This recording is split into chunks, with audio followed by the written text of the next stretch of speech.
Hey guys, what's up? This is InventorBoy16. Again, I'm recording from my computer, but I'm just going to show you guys some more vintage stuff that I got from my grandparents.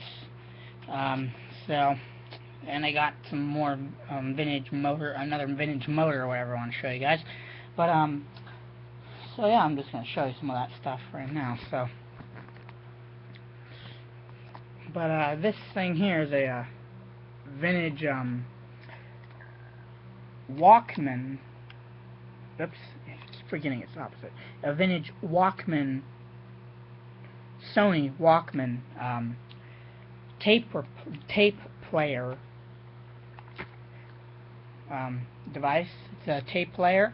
It plays cassette tapes and recorded tapes as well. You can play those.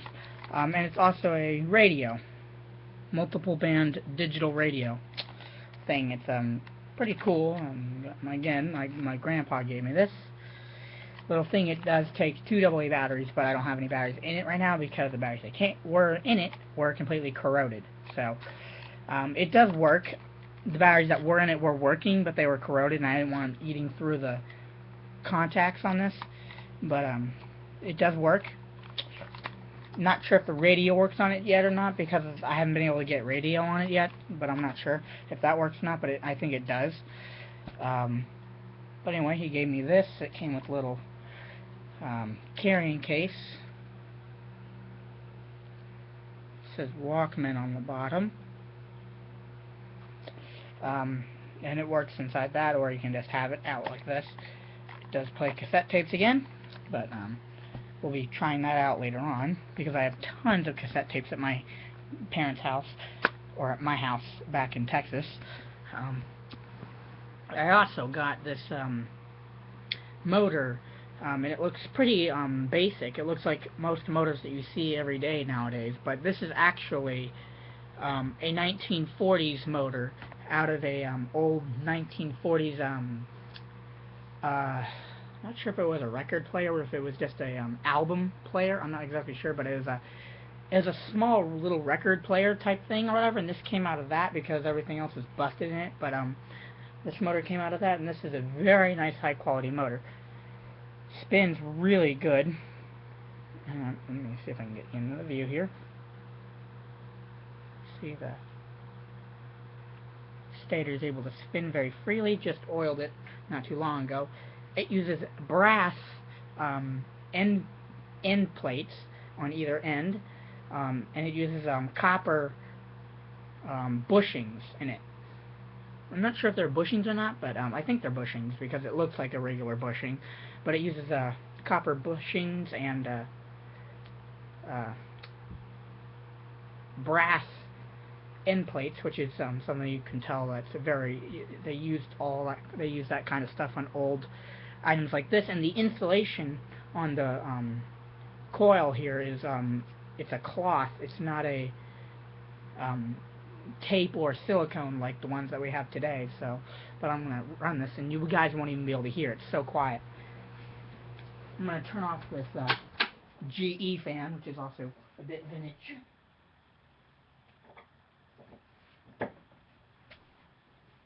So, it's running right now.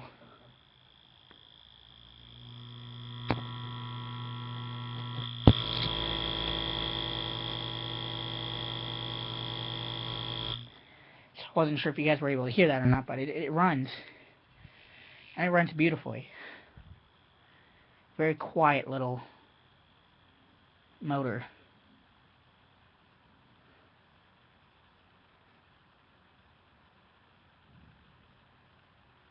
Very quiet, very small too. In fact, I actually might be able to use this in an old fan I have in my room, which I think I don't have any broken ones, but when they do break down or whatever, I can make them into a box fan using this, and then using their shaft. But this works just fine, and it has a little spool on here which used to spin the record wheel around, but it has a little indentation in there that I can actually use for a belt. I can put a little belt on there and then use that as a pulley. But just wanted to show you this because What's also interesting about it is it uses two different pieces on it. The top the top stator piece, and then the bottom I forgot what it's called, commutator coil or whatever it's called, or the primary coil down the bottom there. So if I wanted to, I could actually separate these two pieces just by pulling them apart, but right now they're riveted. It uses rivets to help hold the thing together, but I'm not sure if I could do that right now or not, but if I wanted to, I probably could. It could come apart and be collapsible somewhat. Runs beautifully. There's almost no noise coming out of this motor. Very quiet. It does heat up quite quickly, and it does get very hot, but that's just because it doesn't have anything to help cool it off. Like with my vintage 1930s Eskimo fan here, this thing has it uses the intake side as the cooler from the motor, and its motor still gets pretty warm, but it's not like burning hot. This can get pretty hot, like to the point where it could burn you. But it is a pretty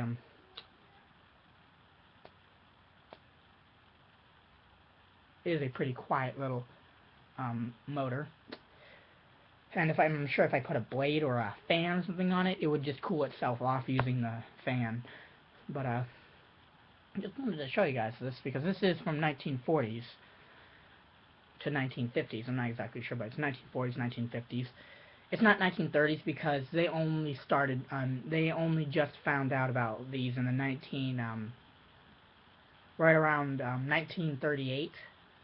I'm believing they found out about these around 1938. But it does use brass on either side, like I said before. So that's a good sign of it being around that time era. At the most, it's probably 1950s. At the most. So it's around 1930s to 1940s. Or 1940s to 1950s. But, it is a pretty decent little old motor. Runs really well. Very efficient, too. This thing barely draws an amp, I think. Only like 1 amp. It's really quiet. You can't hear this thing. But when you do, if you hold it up to your ear, you can hear just a little bit of a hum coming from the stator spinning around in here. So, very nice little thing. But anyway, I'll get back to you guys on this whenever I use it for something, or if I use it for anything. And again, it takes a while to spin down. Once it gets up to full speed, it takes a while for it to spin down because I have it so well lubricated. And it was very, very, very roughly used. It was probably used almost every day when they had the record player or whatever it was that this was used in. When it was in good condition or whatever, I took that thing apart because it was destroyed.